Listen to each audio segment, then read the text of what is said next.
Tá, vamos começar. Vamos tentar ser o mais sucinto possível. Espero que esse vídeo não termine no meio, como o último terminou. Vamos falar sobre o 8º mandamento. O que diz o 8º mandamento? Antes de tudo, alguém para começar orando, alguém para terminar. Ela já começou a tossir, dando migué. Olha lá. Não, já uma vez já. Um monte de Mbappé. Tá, Davi para começar e Mbappé para terminar. Ué, treinante. Eu começo. Então, já temos um para começar. Quer terminar? Tem que terminar. Pode ser. A gente tem que terminar. Senhor Deus e Pai, muito obrigado, Senhor, pela oportunidade de estarmos aqui mais um dia, ó Pai, louvando e santificando o Seu nome, ó meu Deus. Muito obrigado, Senhor, pela força, pela saúde e vigor que nós temos a cada dia.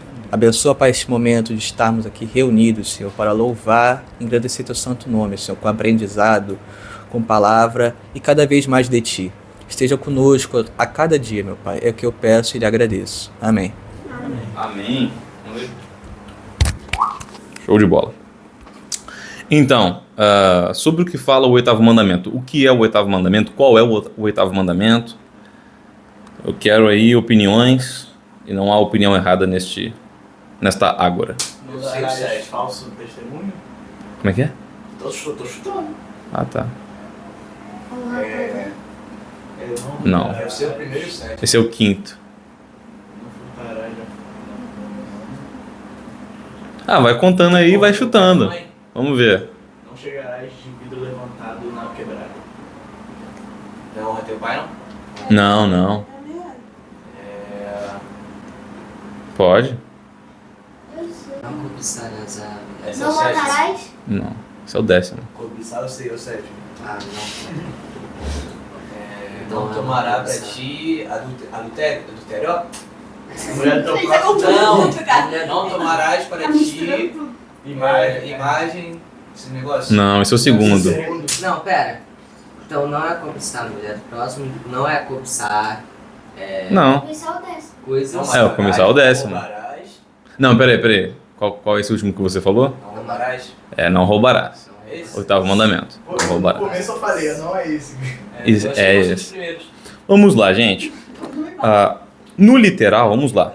Tá? No original, é lotig 9. A pronúncia é lotig 9. Não roubarás. É bem literal mesmo. Para não tomar aquilo que não é teu. E vamos lá. Esse roubar, esse tig 9, né, de roubar, ele tem a ver no original com propriedade. Ou seja, o que é propriedade de outra pessoa, você não mete a mão. Só que olha que interessante. Nessa época em que os 10 mandamentos foi escrito, pessoas eram propriedades também. Entendeu? Então, por exemplo, um sequestro também usava a palavra roubou a pessoa, né? Já que pessoas também eram propriedades. Esposa, filho, né, de um homem no caso. Ou um escravo.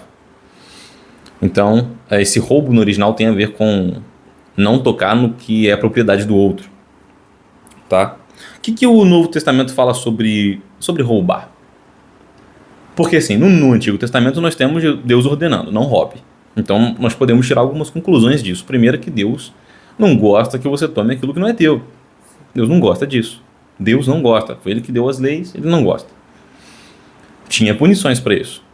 Se eu não me engano, em alguns países, antigamente muitos crimes eram crimes de pena capital, né? Que estavam sujeitos à pena capital, ou seja, a pena de morte mesmo. Hoje, isso não é tão popular, né? Você matar alguém e cometer um crime, se prende por 100 anos, 1000 anos. Mas em alguns países ainda tem pena de morte. Dependendo do roubo, antigamente, eu não sei dizer exatamente, poderia sim ter pena capital. Não sei exatamente qual roubo teria que ser. Mas antigamente, nessa época de Moisés, era assim, papum, cometeu um crime, vai ser punido, não tem conversa, Deus não gosta. Se você cometer um crime, você está sujo diante de Deus, vai ter que esperar, né, até a época, oferecer um sacrifício para Deus, ou dependendo do quanto você pecou no ano, esperar o dia do sacrifício para que Deus perdoe todo o seu sacrifício de todos os dias perdoe todos os seus pecados de todos os dias e o pecado de todo mundo, né? Tinha esse dia em específico que o sacerdote realizava no povo judeu, no povo de Deus. Mas como fica esses mandamentos? Vocês veem que minha intenção quando falar de mandamentos é sempre olhar no contexto do passado, o que significa, o que Deus pretendia, e olhar no contexto pós-Jesus, né? Lá em Mateus capítulo 15 tá assim, nós vamos ler o seguinte, olha só. Perdão, eu peguei o versículo de Efésios, mas em Mateus capítulo 15, Jesus vai falar que o roubo ele começa a surgir no coração, tá? Então assim, você não é meio que obrigado a roubar. Talvez as circunstâncias da vida te obriguem a roubar, em alguma situação específica. Mas Jesus fala muito, né, durante a carreira dele, a curta carreira dele, que você já está inclinado à maldade, sua natureza é maldosa. Então mesmo que as circunstâncias da vida não te levassem a querer roubar de alguém, você iria, em algum momento, dependendo do quanto você está com a mente vazia, querer roubar alguém. Talvez, quem sabe, cogitar isso. Se eu tomar aquilo daquela pessoa, pô, ninguém vai ver, ela não precisa, entendeu? Tem muito disso, ela não precisa, eu preciso. Então Jesus já fala muito disso em Mateus, né? Mateus não, nos Evangelhos, em Mateus 15 você vê ele falando coisas a respeito disso, de que no fundo é sobre o nosso coração. A maldade, né, vem do coração. O homem já é inclinado à maldade. Em Efésios capítulo 4, verso 28, Paulo diz: aquele que furtava, não furte mais, antes trabalhe, fazendo algo de útil com as mãos, para que tenha o que repartir com quem estiver em necessidade. Ou seja, Paulo fala o seguinte: não rouba. Só que não é só não roubar, é trabalhar com uma coisa legal, boa, e usar o que você tem para repartir. Vocês acham que essa ideia de você repartir o que você tem, ela tem que ser algo na vida, assim, uma verdade na vida do cristão? O cristão ele precisa entender, aceitar isso, ou não necessariamente? Ninguém é obrigado a compartilhar nada. Acho que ele tinha que aceitar, até porque é meio que uma lei, né, que Deus pediu para que o crente ele fizesse, né? Que é repartir, até porque se você vê uma pessoa que precisa e ela necessita de uma ajuda sua, você pode muito bem chegar e ajudar essa pessoa. Você pode dar o que a pessoa precisa. Às vezes a pessoa precisa de um alimento, está na rua precisando de um alimento. Às vezes você não tem o alimento, mas você tem um dinheiro, sabe, que você pode dar para a pessoa para meio que ajudar ela ali. Então, em resumo, seria o quê? Eu acho que a pessoa é uma ordem que Deus deu, então o crente ele sim teria que fazer isso, ajudar, compartilhar. Então, você acha que nós não devemos apenas trabalhar de forma honesta, não roubar, mas o cristão ele tem que ajudar e compartilhar. Se importar. Tá. Sim. Alguém pensa diferente? Super concordo com a fala dele. O quanto ajudar, o quanto repartir? O quanto você tiver disponível, o quanto você sentir no coração, né? Porque eu acho que mais do que você ajudar, importa mais o que vem no seu coração. Você fazer de coração. Se eu for oferecer algo que eu possa ajudar a pessoa, eu não vou oferecer para ela de uma forma que eu vou querer algo em troca depois. Vai ser algo de coração e que eu me sinta bem em fornecer para essa pessoa. Então, no caso, um cristão que fala: velho, eu só preocupo com a minha vida, não faço mal a ninguém, cuido da minha vida, cuido da minha família, dou o dízimo, dou a oferta, mas não compartilho nada com ninguém porque eu acho que não precisa. Quem não tem que aprender a não ter, quem tem que aprender a ter, e aí? Essa pessoa está errada, esse cristão. Sim. Interessante. Alguém quer contradizer aí o camarada? Compartilhar, agregar, Yuri? Não. Aí, eu tenho uma... Se quiser falar, pode falar. Fique à vontade, pode entrar, chega aí. Quer passar pra cá? Não, 1, 2, 3. 1, 2, 3, 4, 5, 6. Tudo de bola, então vamos lá. Só para botar uma dentro, a igreja tem uma igreja em Atos que conta que eles compartilhavam, vendiam as suas coisas e cada um compartilhava com o que tinha e acabava que não tinha necessidade para ninguém.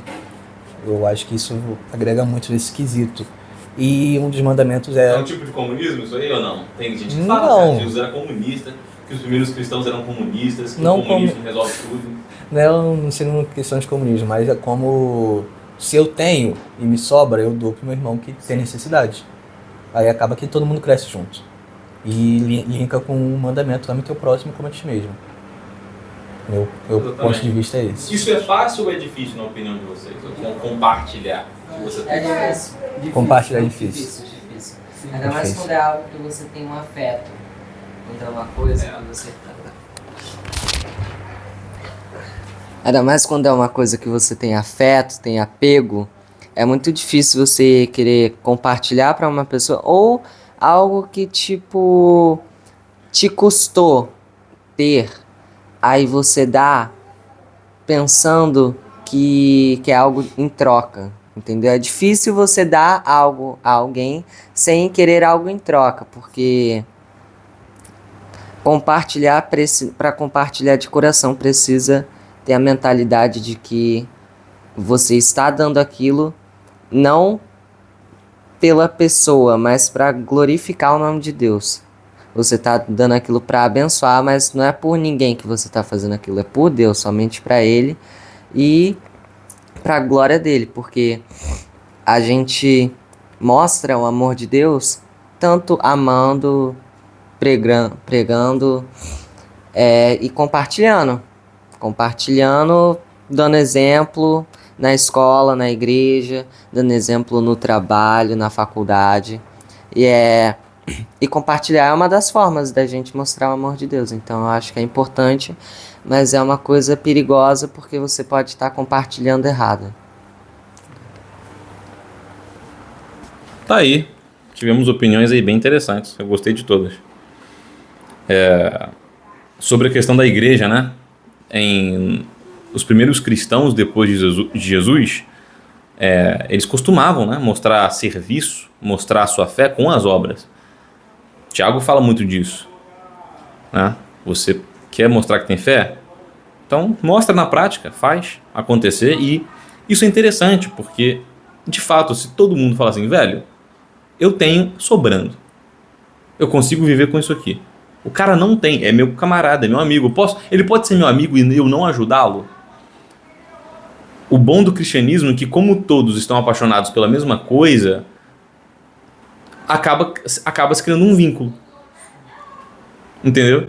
Então, se tem vínculo, fica mais fácil a conexão, fica mais fácil a amizade. Então, a ideia, eu acho que a coisa mais da hora, se uma nação fosse realmente cristã, é que a pobreza iria diminuir. Entendeu? Naturalmente. Quem rouba muito mentindo na questão fiscal, tirando dos outros, roubando demais, usurpando, cobrando excessivamente, iria fazer menos, e quem tem sobrando ia compartilhar. Eu acho que é uma consequência, não é o objetivo do cristianismo, na minha opinião, fazer todo mundo ficar bem de vida. O objetivo é levar a gente para Deus, levar a gente a conhecer a Deus e tudo mais. Mas a consequência natural é as pessoas viverem bem. E não é comunismo porque as pessoas não são regidas por leis que as obrigam a compartilhar. Elas não são regidas por leis. É voluntário.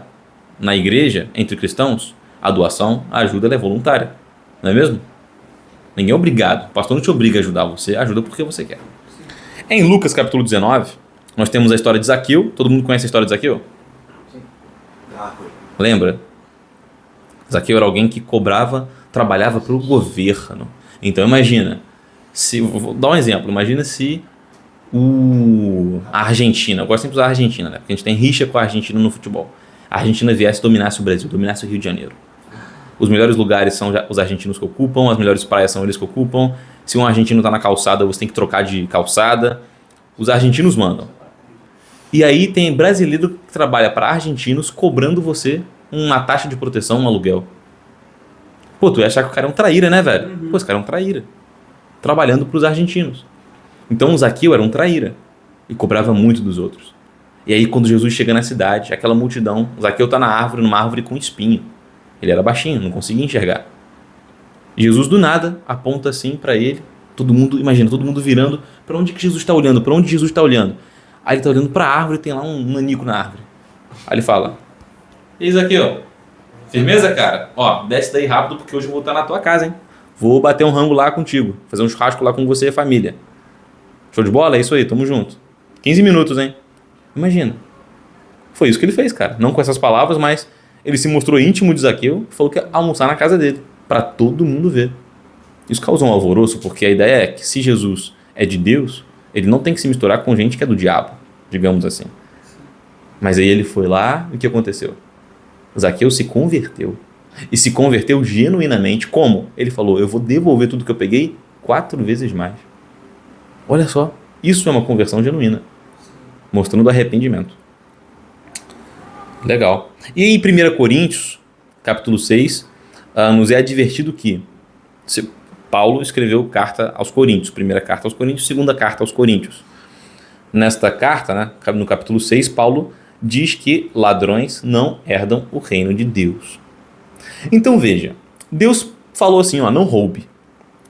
Isso não significa necessariamente que você não vai para o céu. Em teoria, essa afirmação significa apenas que você será punido. Mas não. Não e não.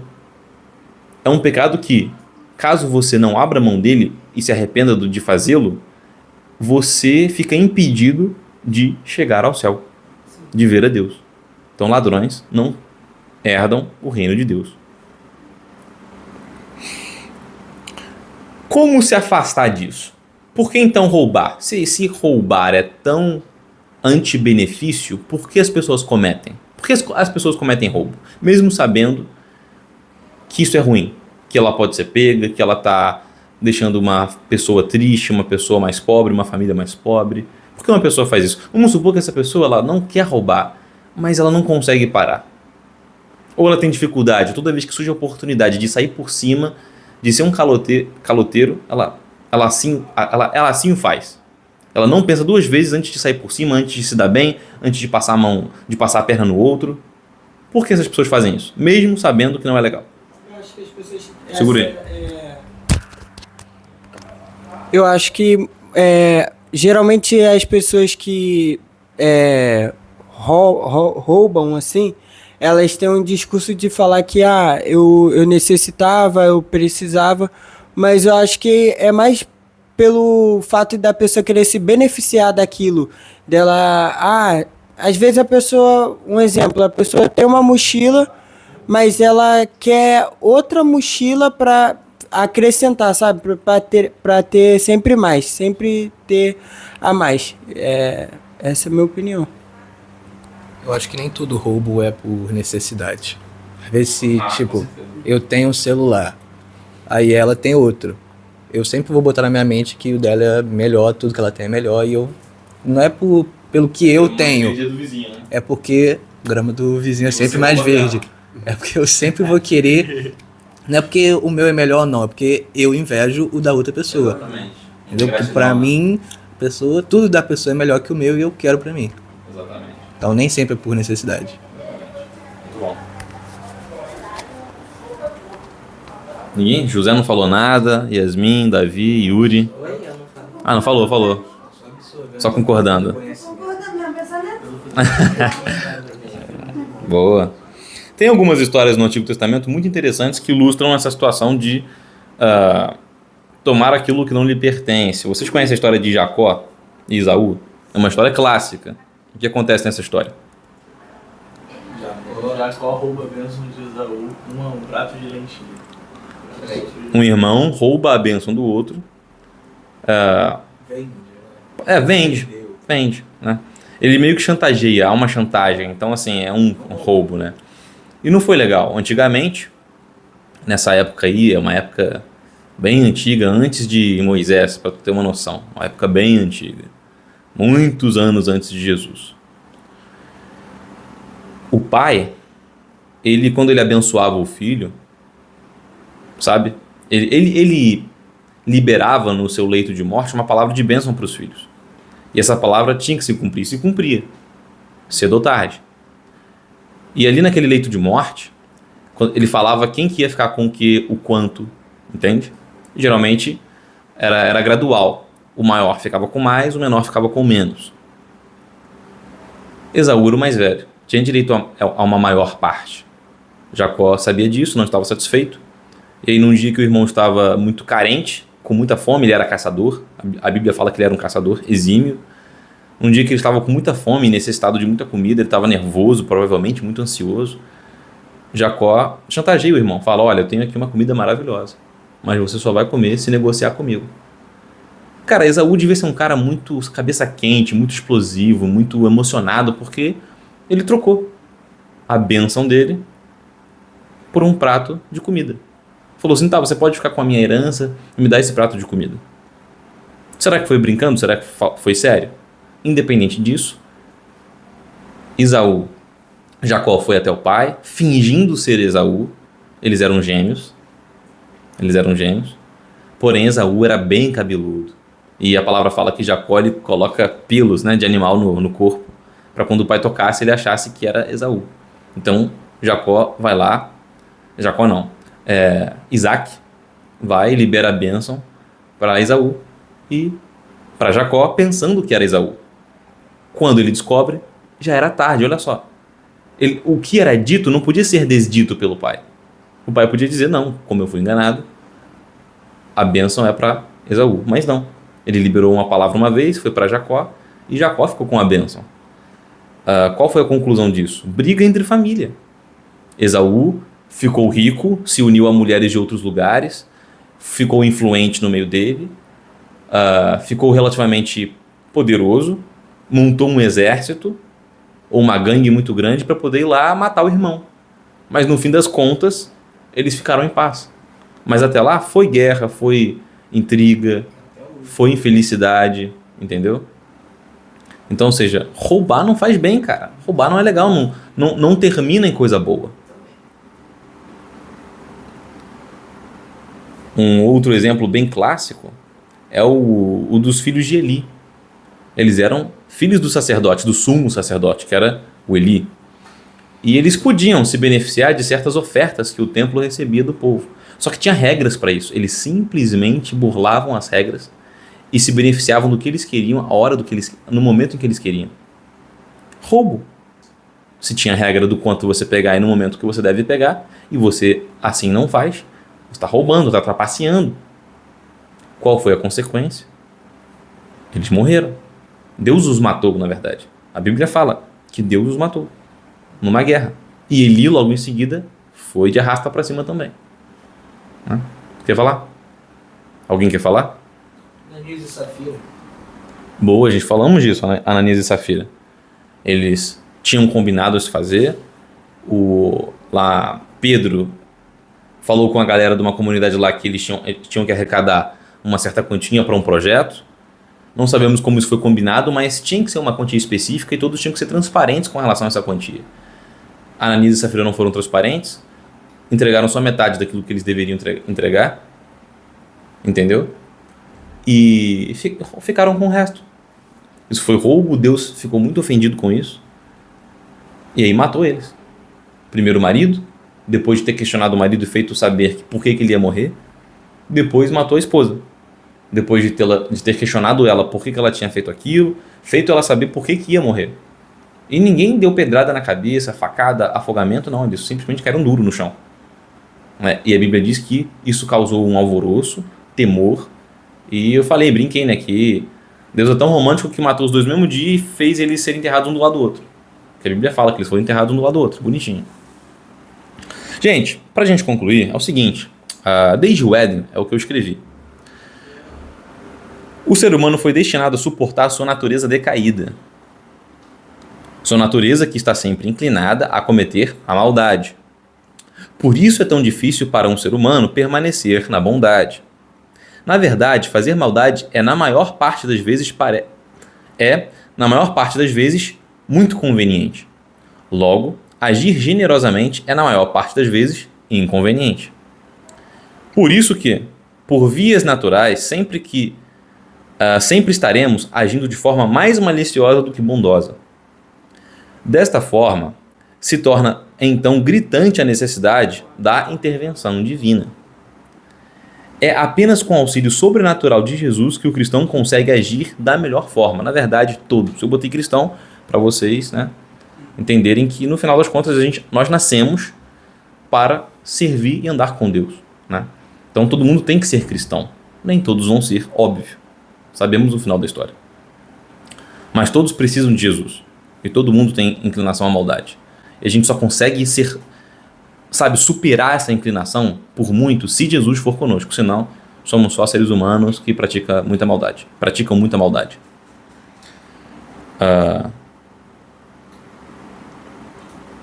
Somente com o auxílio dele conseguimos, além de agir na moral, sermos também essencialmente justos, apesar da moral. Então você saber jogar o jogo da moral não é você ser bom, você apenas está jogando o jogo. Se você se apraz, se alegra em andar nas 4 linhas das regras, da Constituição, da moral, se você sente prazer nisso, então você é bom. Agora, se você faz porque todos estão fazendo, então você não é essencialmente bom.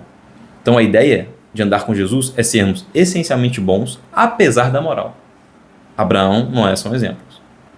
Noé, numa época, num tempo sem moral, ele era uma pessoa moral, diante de Deus, ética, boa. Para respeitarmos os princípios dos céus, temos que enfraquecer a carne, temos que vigiar, andarmos sempre com grande temor, é orar e vigiar, com constância, com rotina, sem cessar.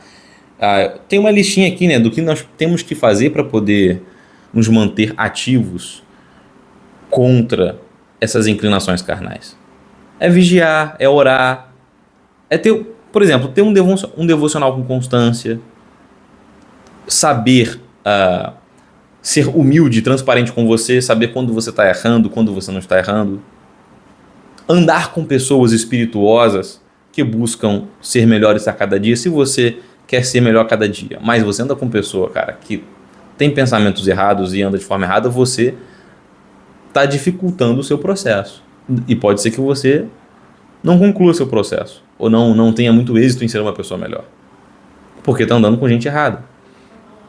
É consumir conteúdos bons para a alma, para o espírito, ouvir músicas boas, ler bons livros, ver bons filmes, frequentar bons lugares, frequentemente com constância, ter devocional, andar com boas pessoas. É muito difícil. Você vê que quando você acaba falhando ou errando de novo em algo que você não queria, você vê que você não estava vigiando tão bem assim no que você estava pensando ou na sua rotina, ou você se acomodou na sua rotina, entendeu? Se acomodou na sua rotina. Não pode se acomodar. Ficou acomodado? Ficou fácil?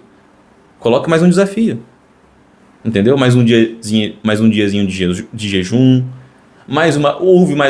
por exemplo, tolera um pouco mais aquela pessoa, escuta ela por mais um tempo. Às vezes, cara, ficar ouvindo o próximo de alguém, ser amigo de alguém é custoso, mas você faz porque você ama aquela pessoa, quer que essa pessoa fique melhor. Então, sempre se desafie enquanto cristão. E a cada degrau que você quiser subir a mais, você vai precisar de andar com alguém mais experiente, entendeu? Esse é o ponto, essa é a ideia. A ideia de mente vazia, oficina do diabo, o que ela quer dizer? Se você não tem colocado na sua cabeça coisas do reino de Deus, irão coisas da carne para sua cabeça, coisas da natureza pecaminosa humana. E aí, você será uma presa fácil para o diabo fazer o que ele quiser. Implantar a ideologia que ele quiser, te influenciar para o mal que ele quiser. Então não tenha sua mente vazia. Pense em coisas boas, pratique coisas boas, frequente bons lugares, ande com pessoas boas. Frequentemente, constantemente, sem cessar. Detalhe, oração, que é o mais difícil. Para mim é um dos mais difíceis. Tenho tentado orar todos os dias, na parte da tarde. Chega ali 6 horas, 7 horas da noite, que já é noite, né? Não é tarde. Eu me ajoelho para orar. É muito difícil, mas isso é muito bom, cara. Muito bom. Então, pratiquem isso. Vai ser, cara, praticando isso, vocês vão conseguir muito melhor dominar a carne de vocês. Muito melhor. Pode falar. Uma coisa que eu vim percebendo é que antes eu pensava que para orar você necessita estar ajoelhado ou no seu quarto com a porta fechada, mas depois que eu aprendi a orar frequentemente, igual como assim, eu oro como se eu converso com Deus como se eu estivesse conversando com um amigo em si, sabe? Porque ele sim, realmente é um amigo, né? Porque ele nos ajuda em coisas que a gente achava que era impossível, ele vai lá e faz ser possível. Então, depois que eu aprendi a orar frequentemente, enquanto eu tô andando, às vezes até quando eu tô tomando banho eu tô orando, entendeu? É sempre bom você estar orando ali. A Bíblia diz que para orar sem cessar, né? Então, partindo do pressuposto que o Espírito Santo está dentro de mim, por que eu não posso atravessar a rua e agradecer a Deus por ele ter me livrado de um mal, né? Por eu ter chegado em casa da escola, agradecer pelo meu dia e essas coisas. Está sempre falando com Deus, né? Como se ele estivesse do meu lado. Eu creio que está. Eu tenho essa ideia de oração, que oração não é apenas o momento que eu vou estar no meu quarto sozinho. É também muito importante, mas é o momento que eu posso conversar com Deus, mostrar minhas ideias, alinhar os meus planos com o dele. Sim. Eu penso assim. Tratá-lo como alguém próximo, né? É. Isso é maneiro. Pega aí pra mim, por favor. Tá orando. Gente, é isso aí. Chegamos ao fim. Alguém quer orar? Falar alguma coisa? Contradizer? Debater, discutir? Alguma dúvida? Nada? Então o Mbappé vai orar? Tamo junto, é isso aí. Ora aí. Pode ser, se quiser assim. Se quiser sim, mano. Se quiser assim. Vamos. Senhor, meu Deus, obrigado, Pai, por esse momento, Senhor, aqui onde estamos em Tua presença e aprendendo cada vez mais sobre Ti, Pai. Obrigado por estar nos protegendo a cada momento, por ter trago a gente aqui em segurança, por nada ter acontecido com a gente. E peço que o Senhor continue nos ajudando e nos fortalecendo cada vez mais, Pai. Eu oro em nome de Jesus. Amém. Amém. Isso aí, liberados. Você ficou pronto as coisas? Eu tô careca agora. Fome.